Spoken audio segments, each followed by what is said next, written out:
Olá a todos do Global Azure Floripa. Venho trazer mais uma palestra aqui para vocês e dessa vez vamos falar sobre plataformizando com Azure e Terraform. Falando um pouco sobre mim, sou Cláudio Raposo, possuo algumas certificações na Microsoft e AWS também. Atualmente sou MVP da Microsoft em Developer Technologies, também sou MCT da Microsoft. Além do que, eu atualmente conheço algumas linguagens como Nest.js, React, Kotlin, Swift, Go e Python também, certo?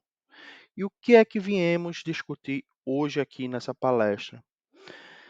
Atualmente existem algumas camadas no ciclo de vida de desenvolvimento dos nossos softwares em que separamos na parte de desenvolvimento e operação.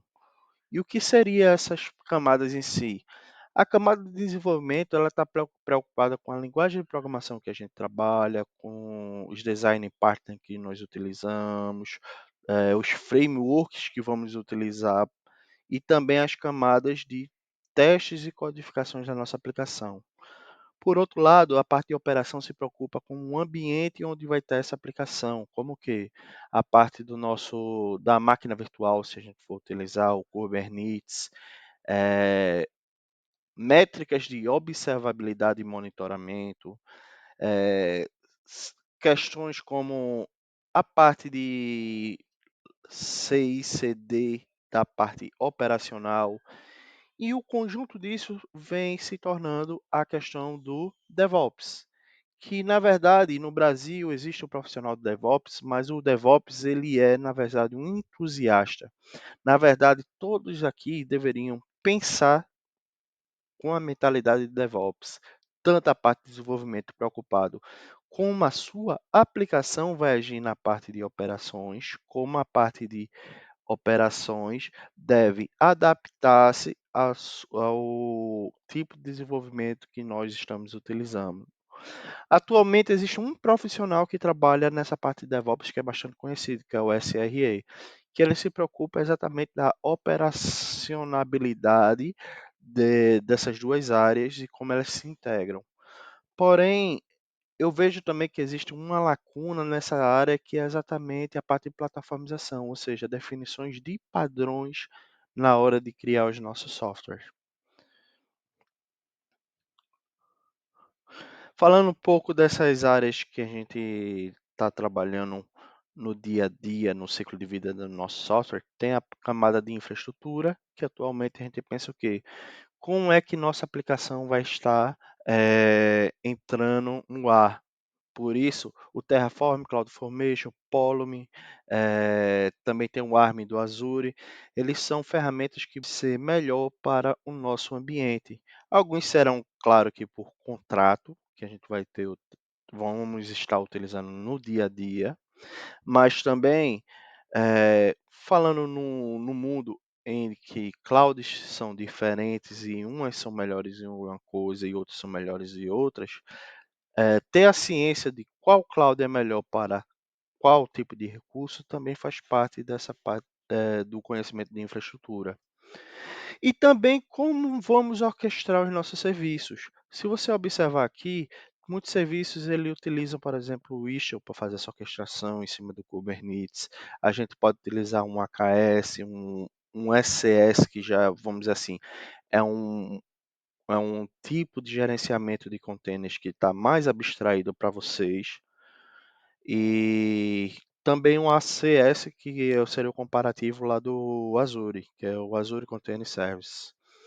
E outras ferramentas também, certo?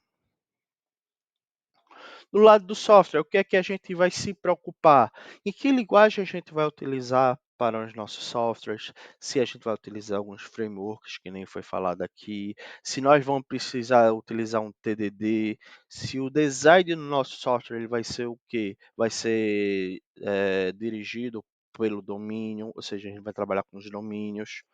Eh, Algumas formas de autenticação do nosso software, revisão de código e development guidelines também, assim como discutir quais são as tecnologias que vamos utilizar para subir aquela aplicação. Entre eles, se a gente vai utilizar o GitHub, Azure DevOps, Bitbucket, o banco que a gente vai utilizar, se vai ser um Postgres, um MySQL, um Oracle, se vamos utilizar a camada de cache ou não, se ele vai estar no Docker, assim como quais são aquelas libraries que a gente vai utilizar por padrão na nossa aplicação. Tipo o quê? No CSS, eu preciso utilizar, por exemplo, um SAS para criar a nossa, para trabalhar e pré-processar o CSS, ou se, por exemplo, a gente vai utilizar algum tipo de boilerplate para a nossa aplicação. E no meio disso, nós temos a camada de Continuous Improvement, que normalmente é aquela que trabalha no DevOps, que é o quê? Como é que se a gente consegue integrar o início da codificação até a nossa software estar no ar? E para isso a gente precisa trabalhar com o quê? Com o gerenciador de pipelines, o GitHub, Jenkins, o Octopus Deploy pode servir para esse tipo de ação, assim como o CircleCI também pode ser usado para isso. Como a gente vai trabalhar a questão dos nossos continuous testing, ou seja, como é que a gente vai trabalhar a questão do nosso teste, pode ser um Selenium, um Unity. Atualmente, temos algumas outras soluções de outras linguagens, como que se você trabalha com Node, tem o Jest para trabalhar com essa questão. Se eu quero trabalhar com a camada de teste de performance, não precisa basicamente você utilizar o Selenium para isso, para fazer um teste de performance end-to-end. Atualmente tem um K6 que a gente consegue fazer. Como é que está a qualidade do nosso software? Se tem alguma vulnerabilidade na hora da codificação, ou se existem alguns smells, ou seja, débitos técnicos no nosso código? E também como é que vamos ter feedback do que a gente está utilizando. E isso são métricas que foram geradas por observabilidade e que a gente consegue captar alguns possíveis bugs e erros da nossa aplicação.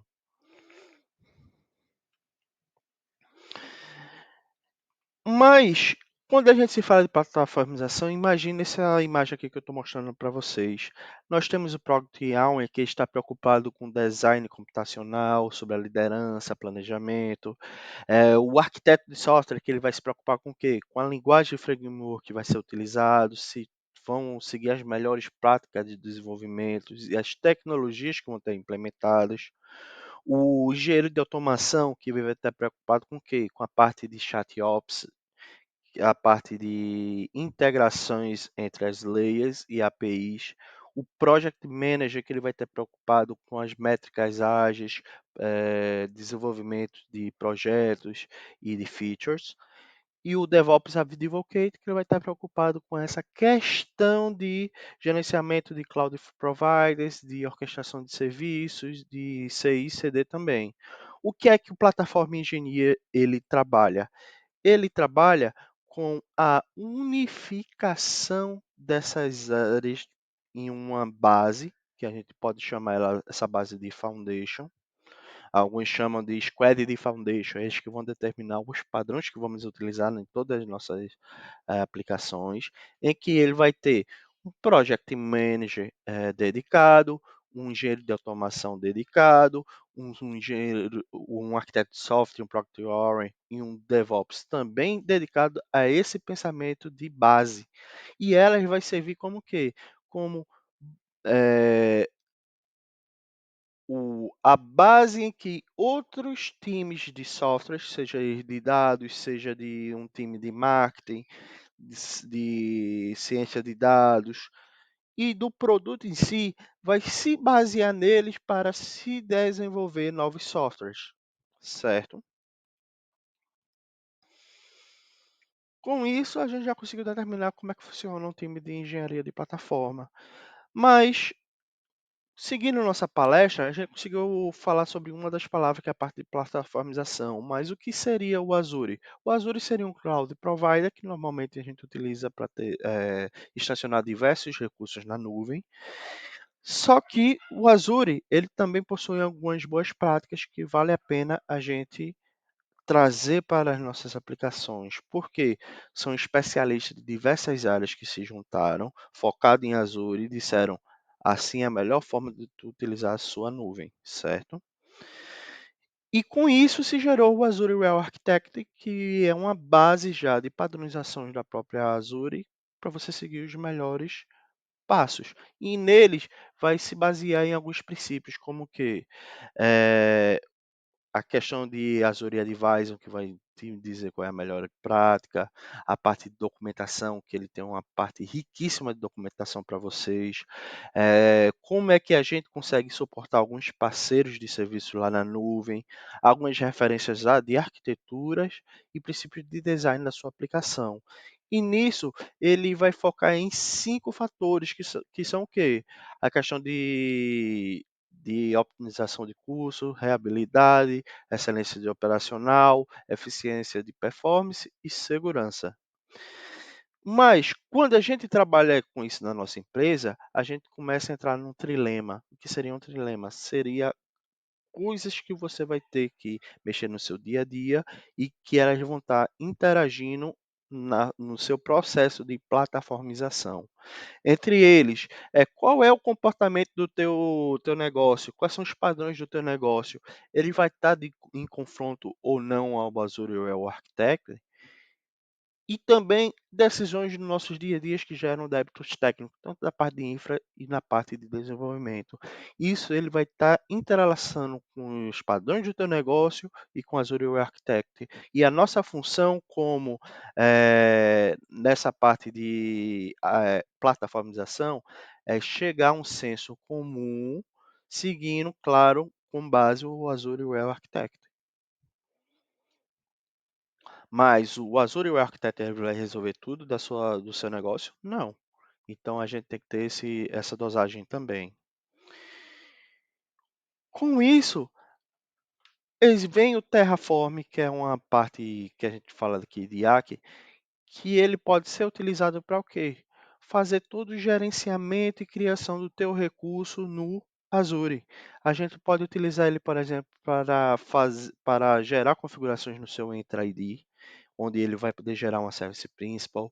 A gente pode fazer o gerenciamento de subscription, SQL, aplicações, e conseguimos também fazer a injeção desse sistema dentro do nosso gerenciador de pipelines, como o Azure DevOps, o GitHub Actions, o GitLab e outras aplicações também, onde a gente vai fazer a conexão através de um Service Account e a gente vai poder conseguir rodar uma pipeline para gerar repos novos e também rodar actions para que ele levante o seu ambiente. Então, pensando nisso e indo para a prática agora, eu vou mostrar para vocês aqui um passo a passo de como é que a gente faz a elaboração dos nossos terraforms para plataformização. Entre eles, imagine que eu tenho aqui um serviço do Redis. O serviço do Redis, eu vou ter um recurso em que ele vai fazer com que eu levante o meu Redis e ele vai precisar ter suas configurações que podem ser gerenciadas por variáveis. Aqui, o que é que a gente vê? A gente tem a parte do nosso Redis Cache, onde tem os valores padrões que a gente vai criar para eles, e esses valores eles vão poder ser registrados em um módulo que vai poder ser puxado em outro repositório que faça referência a ele. E isso a gente consegue fazer com diversas partes da nossa infraestrutura como serviço. A gente pode fazer a referência, por exemplo, da infraestrutura do meu cache, lá do Redis, onde vou ter todas as configurações inerentes a esse cache. Eu vou poder fazer as configurações do Private Endpoint, onde a minha aplicação deve se conectar, e também as métricas de avaliação da nossa aplicação, onde a gente vai poder fazer o gerenciamento e o monitoramento de como é que está o nosso serviço. Basicamente, eu posso criar através do Makefile um arquivo que vai fazer todo o processo de execução, quanto a parte de init da minha aplicação, a parte de plan ou apply. E olha o que é de interessante, a gente consegue, no momento aqui, definir, por exemplo, o TF-VAS através de JSON. Ou seja, a gente consegue criar um número de configurações dentro desse JSON, onde ao rodar cada uma dessas aplicações, ele vai entender o que é que ele vai precisar para montar aquele serviço. E isso você pode ver que ele também consegue utilizar variáveis de ambientes para determinar, por exemplo, se o que eu estou criando está em dev, teste e produção também, certo?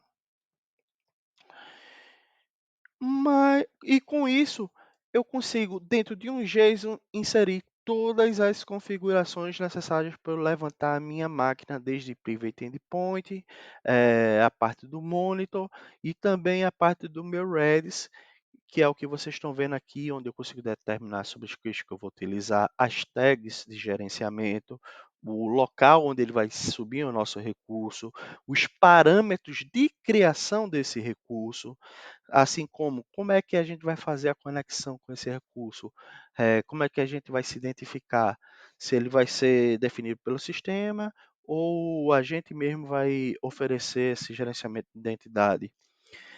As configurações padrões no nosso Redis também, como é que vai ser a nossa configuração de Private Endpoint, e para isso, a gente tem que pensar o seguinte: Cláudio, você chegou até aqui e você consegue diferenciar em 3 ambientes, mas como não ter que toda vez ter que configurar isso tudo na mão para que o meu cliente final consiga gerenciar a minha aplicação? Para isso, nós temos o nosso Backstage, que esse Backstage ele vai fazer o quê? Ele vai gerar para a gente um TF-VAS dinâmico, onde a gente vai conseguir definir algumas configurações, como o nome do grupo do recurso, se esse grupo de recurso ele vai ter, a gente consegue fazer um dimensionamento da melhor forma de você instanciar esse Redis, se ele vai ser um Redis de dev, não tem para que eu criar um Redis com um poder maior. Também conseguimos definir em qual Private Endpoint ele vai se conectar ao criar esse TF-VAS e configurações que vai ser utilizado toda vez que a gente for criar aquele recurso, certo? E como é que é esse backstage em si? O backstage ele vai ter essa carinha aqui, ó, onde a gente vai, ele é uma plataforma que foi criada pelo Spotify e hoje é utilizado e gerenciado pelo pessoal do Cloud Native, em que ele começa a trabalhar com templates. Aquele código que a gente fez, onde a gente inseriu todos os nossos módulos de, de Prevent Endpoint, de Redis, de Monitor, ele vai conseguir ser editável aqui nesse template, onde a gente vai conseguir criar um arquivo que vai fazer esse gerenciamento, e que nesse arquivo a gente vai poder fazer o quê?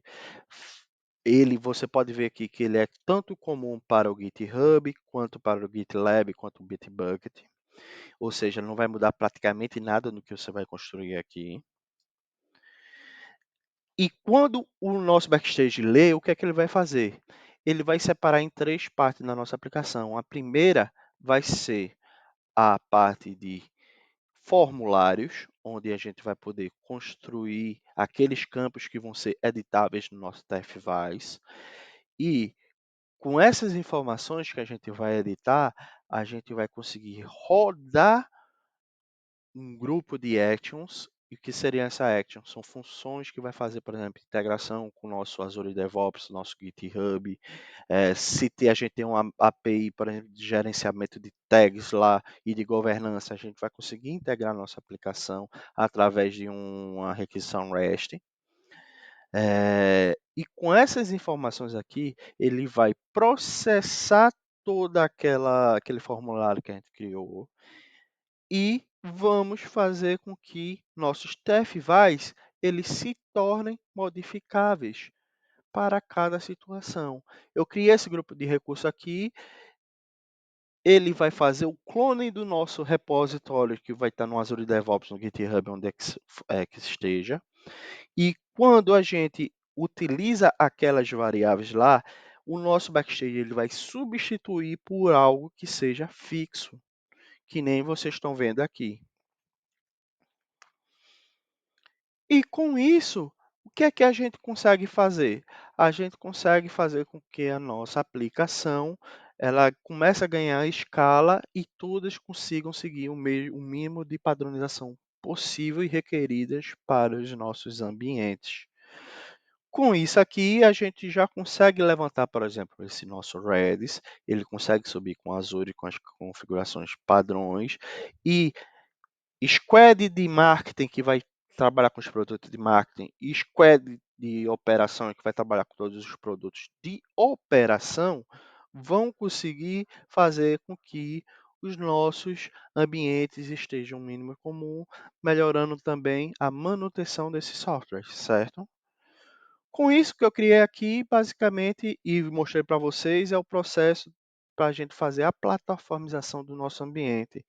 Caso vocês queiram aprender alguma coisa sobre plataformização, como é que funciona, estou iniciando alguns vídeos lá no meu canal também. E nesse momento gostaria de agradecer a toda a equipe e organização do Azure Floripa, assim como do Global Azure pela oportunidade. E eu espero ter apoiado na melhor forma possível aqui no desenvolvimento de nossas atividades. Agradeço a todos e tchau.